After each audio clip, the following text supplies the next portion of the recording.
আজ ৪ এপ্রিল শনিবার জানাবো আজকের বাছাই করা 50টি তাজা সংবাদ। শুরুতেই হেডলাইন্স।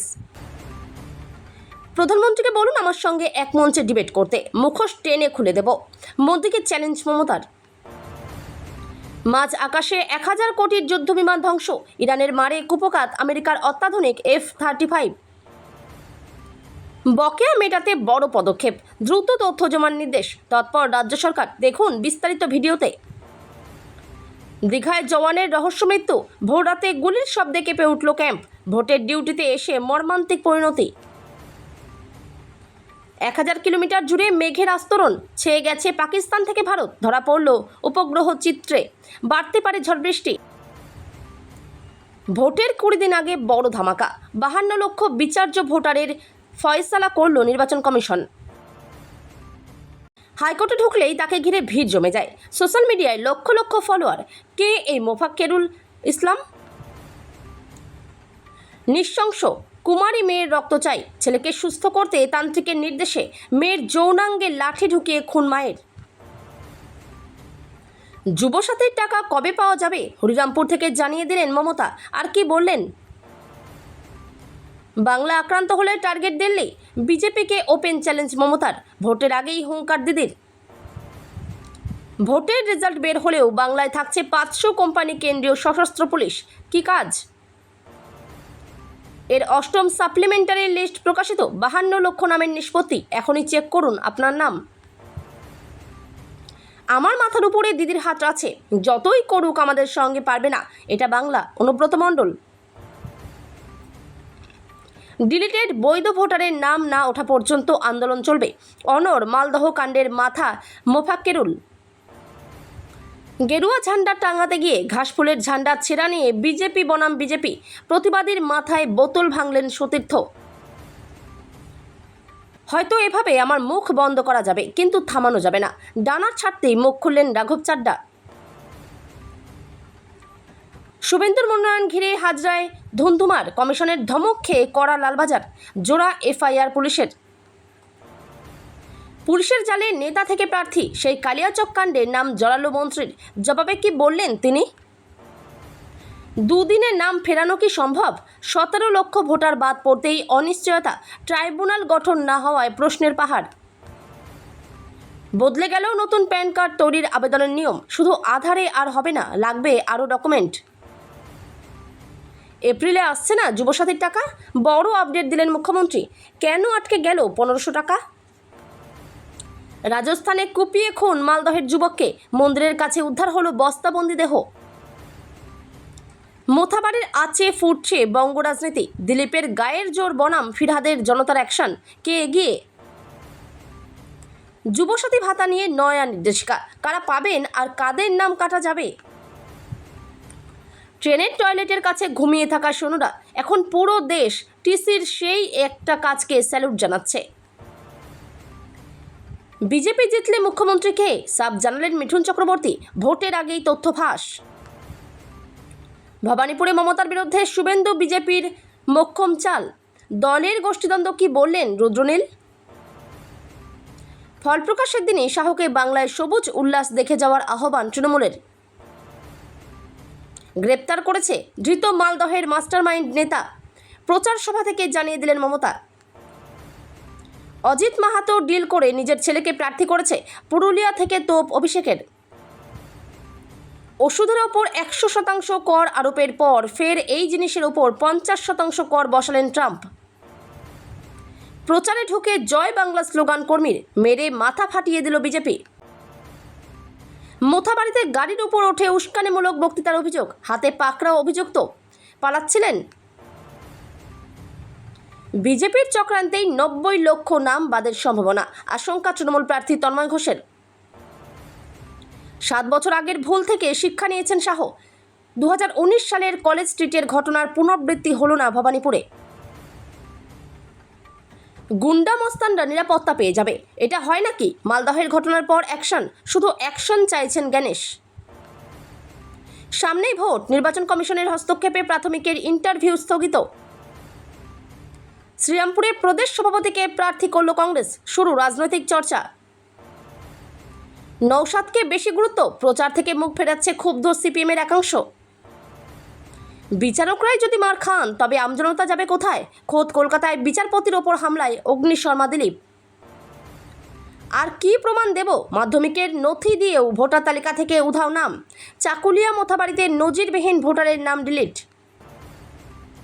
কলকাতার 2 ডিসিকে শোকজ করল লালবাজার। শুভেন্দুর মনোনয়ন ঘিরে শাহের সামনে অশান্তির ঘটনায় কড়া পদক্ষেপ। 35 বছর পর বিধানসভা ভোটে কত কোটির সম্পদ অধীরের, কতগুলি গাড়ির মালিক। এতক্ষণ শুনছিলেন আপনারা সংবাদ শিরোনাম, এবার শুনবেন বিস্তারিত খবর। শুক্রবারের সভা থেকে ভোটারদের বিজেপির বিরুদ্ধে সবাই মিলে ভোট দেওয়ার আবেদন জানিয়েছেন মুখ্যমন্ত্রী মমতা বন্দ্যোপাধ্যায়। তার আবেদন, ঝাড়ু নিয়ে ভোট দিতে যাবেন। এরা সিপিআইএম এর থেকেও ভয়ঙ্কর।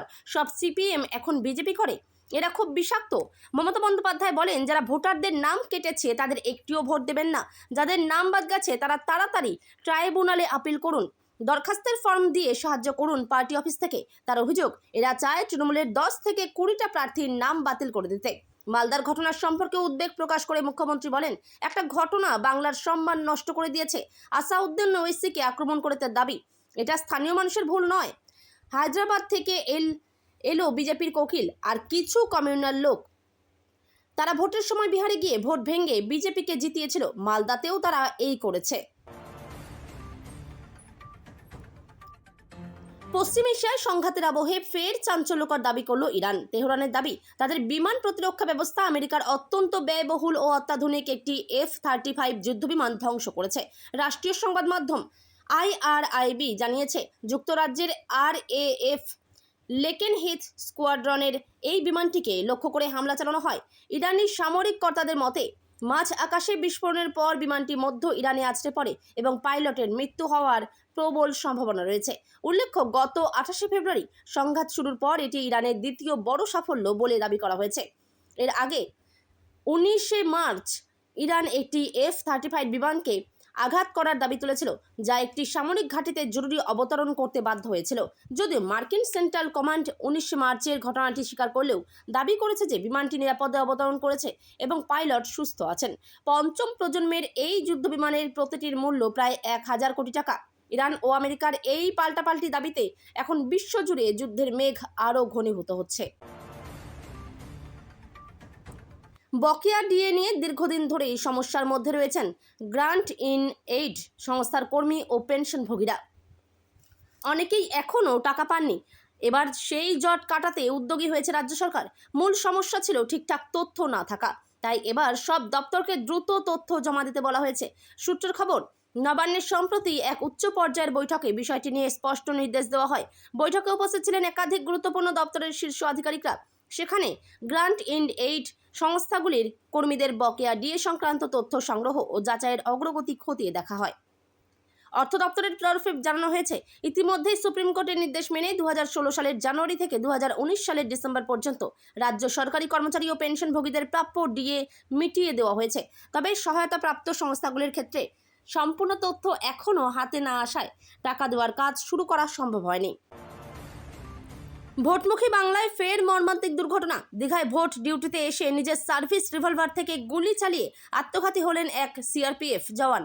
মৃত জওয়ানের নাম বীরেন্দ্র সিং, বয়স 43। পুলিশ ও স্থানীয় সূত্রে জানা গেছে, দীঘা বিদ্যাভবন হাই স্কুলে তৈরি করা অস্থায়ী সিআরপিএফ ক্যাম্পে থাকছিলেন 131 আলফা ইউনিটের জওয়ানেরা। আজ ভোর প্রায় 5টা নাগাদ হঠাৎই গুলির শব্দে কেঁপে ওঠে স্কুল চত্বর। সহকর্মীরা ছুটে গিয়ে দেখেন বীরেন্দ্র সিং নিজের সার্ভিস রিভলভার থেকে নিজের মাথায় গুলি চালিয়েছেন। ক্যাম্পে উপস্থিত মেডিকেল টিম দ্রুত তাকে পরীক্ষা করার পর মৃত বলে ঘোষণা করে। জানা গেছে, বীরেন্দ্র সিংয়ের বাড়ি হরিয়ানা রাজ্যে।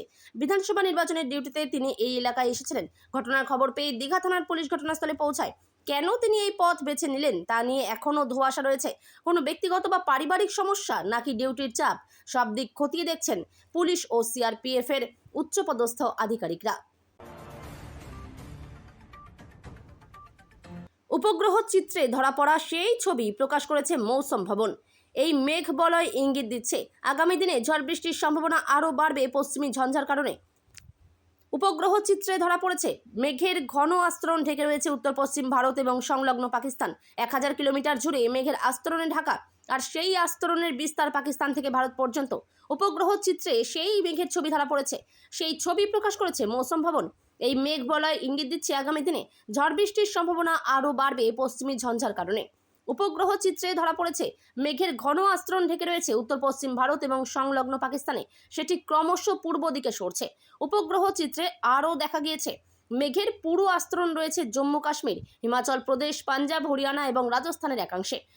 আবহবিদরা বলছেন এই ধরনের বিশাল মেঘের আস্তরণ এবং তার সঙ্গে জলীয় বাষ্প মিশে যাওয়া আবহাওয়াকে আরও অস্থির করে তুলতে সক্ষম, যা বৃষ্টি এবং ঝড়ের আদর্শ পরিবেশ তৈরি করে।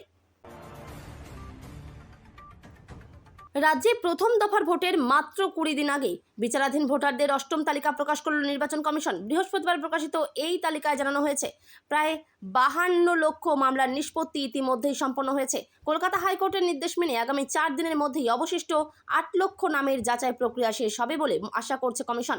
অর্থাৎ 7ই এপ্রিলের মধ্যেই মোট 60 লক্ষ বিচারাধীন ভোটারের ভাগ্য নির্ধারিত হয়ে যাবে।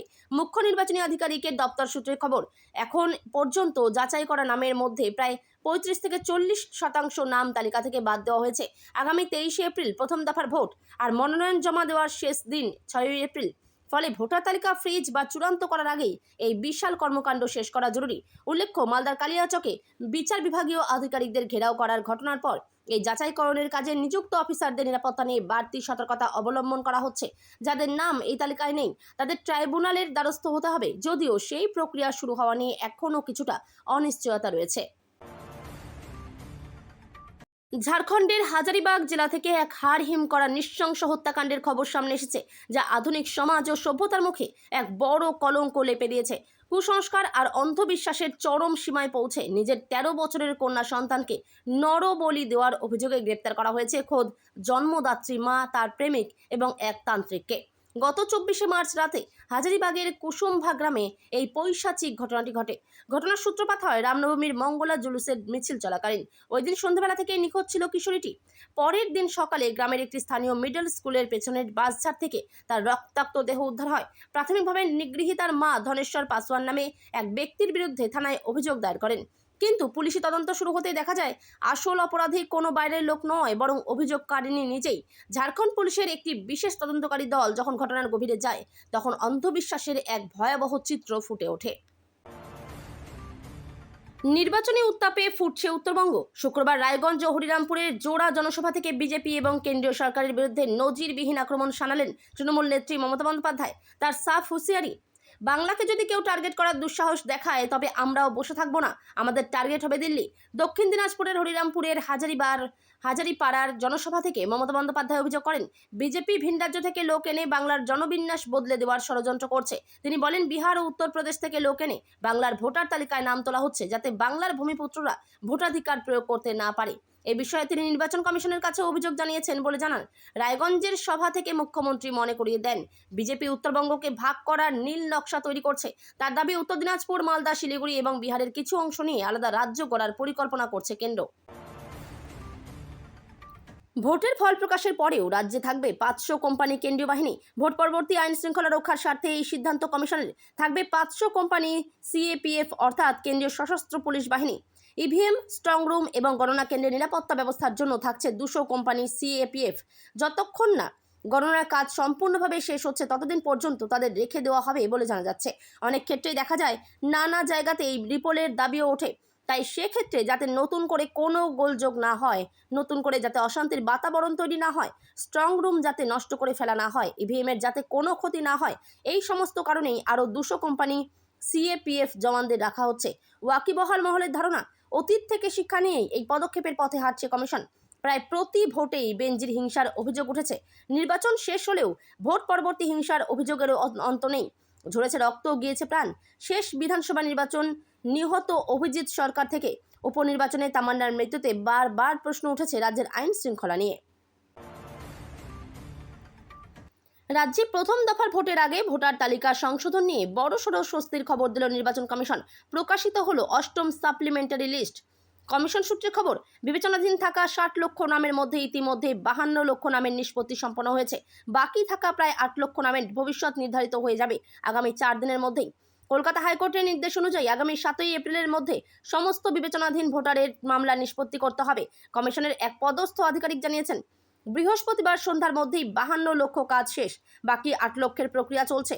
আশা করছি 7 তারিখের আগেই কাজ সম্পন্ন হবে। উল্লেখ্য 23শে এপ্রিল রাজ্যে প্রথম দফার ভোট, তার আগে 6ই এপ্রিল মনোনয়নের শেষ দিন হওয়ার কারণে এই ভোটার তালিকা চূড়ান্ত করা অত্যন্ত জরুরি। রাজ্য বিধানসভা ভোটের আগে মালদহে কালিয়াচকের অবরোধ ও বিচারকদের আটকে রাখার ঘটনায় মূল মাথা হিসেবে চিহ্নিত মোফাক্কেরুল ইসলাম গ্রেপ্তার হয়েছেন। তবে ধরা পড়লেও নিজের অবস্থানে অনড় মোফাক্কেরুল স্পষ্ট জানিয়েছেন, আন্দোলন যেমন চলছে তেমনই চলবে। বাগডোগরা হয়ে বেঙ্গালুরু পালানোর চেষ্টা করছিলেন মোফাক্কেরুল ইসলাম, এমনই অভিযোগ। সেই সময় বাগডোগরা বিমানবন্দর থেকে তাকে গ্রেপ্তার করা হয়। আগে সুপ্রিম কোর্টের নির্দেশে বৃহস্পতিবারই তার বিরুদ্ধে গ্রেপ্তারি পরোয়ানা জারি করেছিল নির্বাচন কমিশন। তারপর থেকে বিভিন্ন জায়গায় তল্লাশি চালাচ্ছিল পুলিশ। এদিকে গ্রেপ্তার হওয়ার পর সংবাদ মাধ্যমের মুখোমুখি হয়ে মোফাক্কেরুল স্পষ্টত বলেন, ভোটার তালিকা থেকে যাদের নাম বাদ পড়েছে তাদের নাম পুনরায় অন্তর্ভুক্ত না হওয়া পর্যন্ত আন্দোলন চলবে। তার এই মন্তব্য নতুন করে রাজনৈতিক উত্তেজনা বাড়াতে পারে বলে মনে করা হচ্ছে। নিমাই সামন্ত এবং কমল সামন্ত দুজনেই বিজেপির সক্রিয় কর্মী। গয়েশপুরে একই পাড়ায় তাদের বাড়ি। দুজনেই বিজেপির পতাকা টাঙ্গাচ্ছিলেন, সেখানেই মারামারি। দুজনেই বিজেপির সক্রিয় কর্মী এবং প্রতিবেশীও, কিন্তু দলীয় পতাকা টাঙ্গাতে গিয়ে দুজনের তর্কাতর্কি এবং সেখান থেকে রক্তারক্তির ঘটনা। নিজের দলীয় পতাকা টাঙ্গানোর সময় কেন অন্য রাজনৈতিক দলের পতাকা ছিঁড়ে ফেললেন তা নিয়ে প্রশ্ন করতেই বন্ধুকে বেধড়ক মারধর করলেন সহযোদ্ধা। হুগলির তারকেশ্বরে বিজেপির হাতে বিজেপির আক্রান্ত হওয়ার ঘটনা নিয়ে শোরগোল এলাকায়। স্থানীয় সূত্রে খবর, নিমাই সামন্ত এবং কমল সামন্ত দুজনেই বিজেপির সক্রিয় কর্মী। গয়েশপুরে একই পাড়ায় তাদের বাড়ি। দুজনেই বিজেপির পতাকা টাঙ্গাচ্ছিলেন। সেই সময় কমল তৃণমূলের পতাকা ছেড়ে ফেলে দেন। নিমাই তার প্রতিবাদ করেন। ওই নিয়ে দুজনের মধ্যে বচসা এবং তারপর মারপিট শুরু হয়।